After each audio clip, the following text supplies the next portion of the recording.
Well, I just got done watching Discovery, Season 4, Episode 4.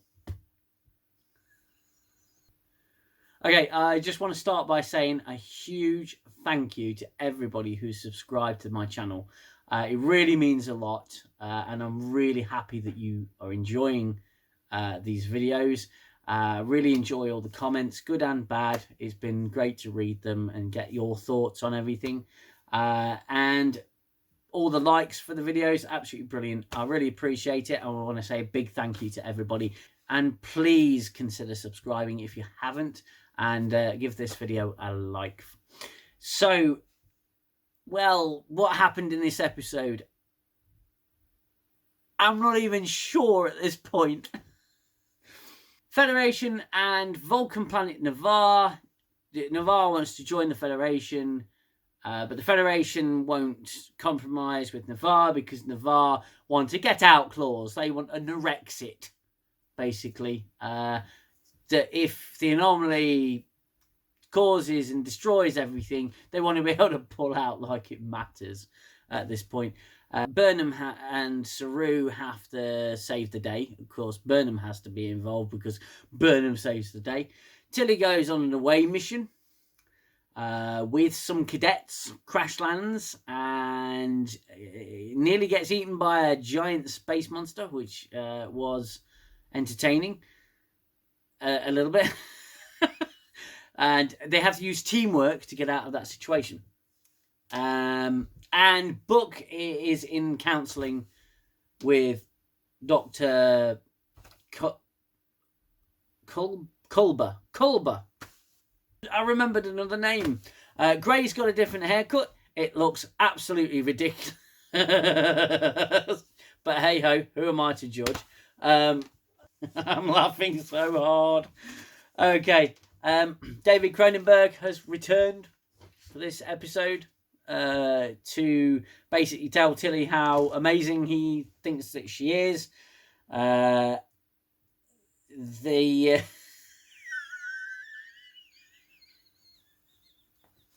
Twice in this episode, in a crisis situation, Tilly decides to have a kumbaya moment and get everybody to tell each other about something about themselves. They're literally running from these two bug-like creatures. If you remember the Starship Troopers bug-like creatures, they're literally running from the Star Trek version of them, and they stop in the middle of nowhere to have a conversation that takes 5 minutes.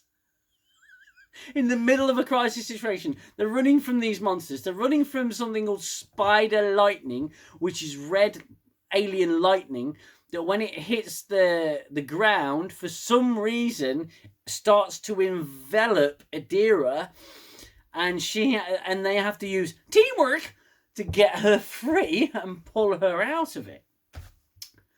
And she's like, okay, none of you cadets trust each other because of the burn, so I'm going to use this opportunity to have you have a good kumbaya moment. You know, tell your sob stories. Tell why this Orion's so amazing because his dad was an activist. And the funniest moment, which I laughed so hard. Adira says, look, I'm the bestest at everything because everyone bigs me up all the time and I can run. I can run. Basically, what I'm going to do is I'm going to go down, distract the monsters while you call for beam out. And, you know, when you activate your EM devices, which attract the monsters in the first place, you can call for help and get out of here. And I'm going to distract them, and then you can beam me out. Until he goes, no, I'm going to do it. Tilly is going to go and distract these monsters that are coming after her crew. Now, there was always a thing. Captains in Star Trek tend to like a bit of hands-on. Certainly Jonathan Archer. Jonathan Archer liked to be a bit hands-on. He'd always put himself in danger before putting his crew in danger. as part of his responsibility. But he wasn't about to overrule Trip and go and repair the warp engines, because he's not a warp field specialist. He's not an engineer. He would say, Trip, I need you, because you're the trained engineer. I need you to go and sort the engines out. You're the person physically capable of doing it. I outrank you and I'm responsible for you, but I have to send you because you know what you're doing and because you're better at it than I am. But no, Tilly has to be the one to run. Now, I'm not saying that Tilly is overweight or anything like that. Nothing about that. Tilly apparently is the fastest runner. But she clearly weighs more than Adira. And Adira's going to be faster because she's the bestest ever, but for other reasons as well. She's more athletic. So you send the person most suitable. Oh, it made me laugh. It made me laugh hard. The cadets are unruly. They are they're not mature as you'd expect from cadets.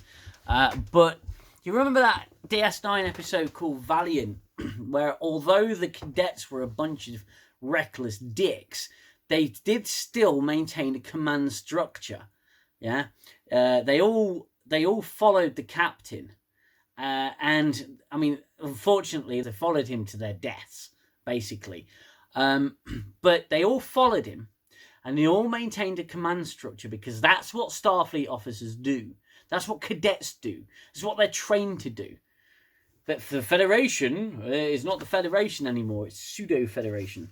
It just cracked me up because they're all being hunted by these creatures. They're being hunted. And you can see the creatures off in the background, in the distance, moving in and out of the snow. They're just standing there having a conversation while there's lightning going off. And although maybe the lightning was rumbling in the background, but it's literally like, hold all the drama, hold all the life-threatening stuff. We're going to have a conversation.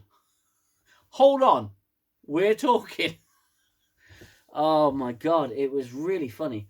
The Navarre Burnham thing with Saru, that played out exactly how I thought it would. Burnham actually saves the day again with her suggestion, her compromise that she be the independent representative of nothing, the mediator. That she be the independent mediator, and she would mediate all the disputes that all the Federation worlds have, because she's Space Jesus and she mediates. Okay, what else happened? Oh, that's brilliant. The moment where Tilly's rallying the troops whilst there's imminent danger. They all go, she says, oh, you're a team. You all work amazing together. Everyone's so amazing together. You all work as a team, And they go, yeah. And then she goes, come on, guys. We're Starfleet now. It's I. And they all go, I. Fucking Jesus. Tilly gets them all out of this situation. Everything's so convenient and so easily fixed, you won't believe it. Everything in this episode was all easily fixed. Like I say, it almost had the veneer of a Star Trek episode, and then it's like when someone shows a glimmer of hope that they're going to change, and you think they're going to change. Nope. It still remained fundamentally Discovery. Everyone's so amazing. David Cronenberg wants Tilly to teach at the Academy. The fucking hell is Tilly gonna fucking teach? Shit. It took like, what, 30 years of service for Chief O'Brien to get a teaching job as a professor at Starfleet Academy, a professor of engineering. Tilly, oh, because she's so amazing, she's going off to teach. So she fucks off at the end of the episode. I fucking loved that part. The season began with the president of the Federation not really liking Michael Burnham and not trusting her. But I think this entire season is going to be about the Federation president and how gradually she's going to see how amazing Space Jesus is, to the point where at the end, Space Jesus, Michael Burnham, is going to become the Federation fucking president. You know she's going to become the president. Fuck. I'm going to be amazing, because I am amazing.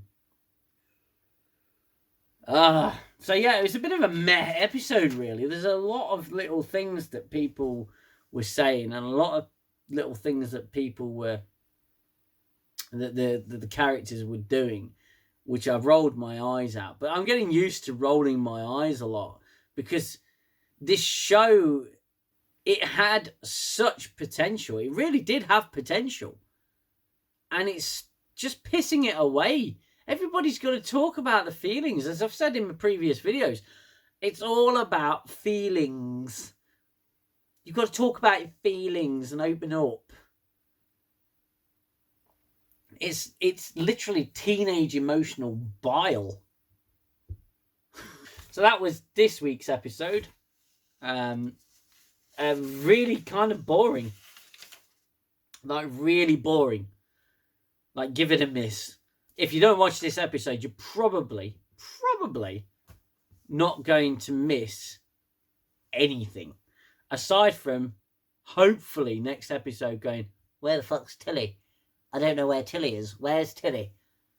Because there's no awkward fucking dialogue.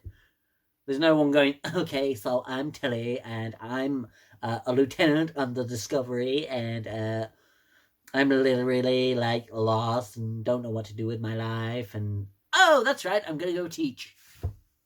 Fucking hell. So, yeah, that's it. That's pretty much all there is. It was a dull, boring episode, which had, like I say, the stories had potential. Okay, the stories really had potential. Had the potential to really go somewhere. And it literally just fixed everything. Instantly, with no real sense to it. Burnham comes up with the solution to be the mediator, an independent mediator, which in 4 months of careful negotiations, no one figured that one out, but Michael Burnham did, because Michael Burnham's amazing. And, well, fuck. I mean, it's a dark Federation, really, isn't it? It's a dark Starfleet. Even when Discovery was back in the previous sort of era, it's a dark, dark Starfleet ran by children. I'm so amazing. Anyway, yeah, that was the episode. I'm sorry there's not really much more to this review, because there's not much to this episode at all. Just additionally, I'm thinking of doing some voiceover to some clips of Star Trek Discovery. Let me know in the comments if that's something you want to see. I'm thinking of doing a few different things with this channel in terms of reviews. I'll be reviewing other shows as they come out. I may even do some retroactive reviews of some of my favourite Star Trek episodes, and potentially some of the worst Star Trek episodes. I think my worst Star Trek episode, the worst in my view, was These Are the Voyages by Enterprise. So I may do a review on that in the new year. But please hit that like button and consider subscribing to the channel. It would really help me out and really help the channel to grow, because I have a lot of fun doing this.